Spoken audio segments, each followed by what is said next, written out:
Speaker, কিছুক্ষণ আগে আমাদের সর্বশ্রদ্ধেয় মাননীয় সাংসদ আন্দালিব রহমান পার্থ যখন বক্তব্য দিচ্ছিলেন, উনি যখন বললেন যে সংবিধান যারা ছুঁড়ে ফেলতে চায় তাদেরকে স্বাধীনতা বিরোধীর সাথে উনি অ্যালাইন করলেন, ত্যাগ করলেন মাননীয় স্পিকার।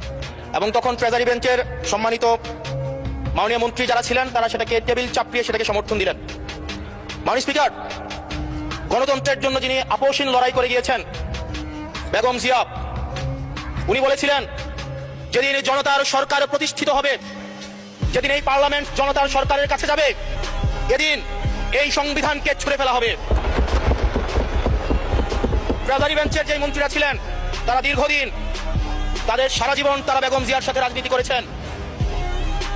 এই সংবিধান ছুঁড়ে ফেলার সাথে স্বাধীনতা যুদ্ধাপরাধীর অ্যালাইন করার যেটার হাততালি তারা দিয়েছেন, সেটির মধ্য দিয়ে বেগম জিয়াকে তারা মূলত অপমান করেছেন কিনা তারা সেটা ভেবে দেখবেন। মাননীয় স্পিকার, আমি বক্তব্য দেওয়ার জন্য অনেক কিছু রেডি করে নিয়ে এসেছিলাম। আমরা আইনমন্ত্রী বলেছেন রুশু পড়ার জন্য, তারপরে হফ পড়ার জন্য, মদিনা সনদ পড়ার জন্য পড়েছিলাম। কিন্তু আন্দালিব রহমান পার্থ সাহেব যে বক্তব্য দিয়েছেন, আমরা ক্লাস 8-9 যে ডিবেট করতাম সেটি রিভার্টাল দিলে 20 মিনিট সময় লাগবে। মাননীয় স্পিকার, আমি ওনার বক্তব্যে রিভার্টাল দিচ্ছি।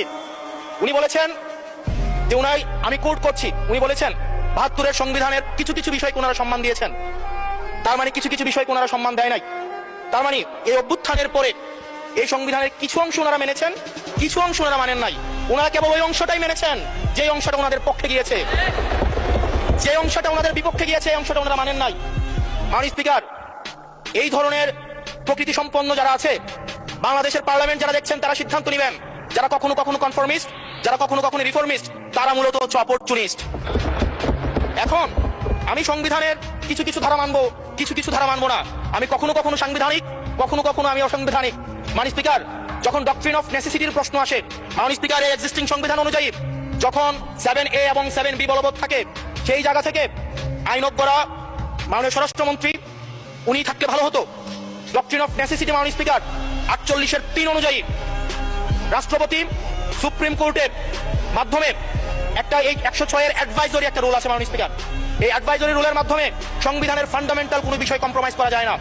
মাননীয় স্পিকার, যদি আমি এই সংবিধান মানি তাহলে এই অন্তর্বর্তীকালীন সরকারের বৈধতা প্রশ্নবিদ্ধ হয়। মাননীয় স্পিকার, যদি এই সংবিধানকে আমি ধারণ করতে চাই, মেনে চলতে চাই,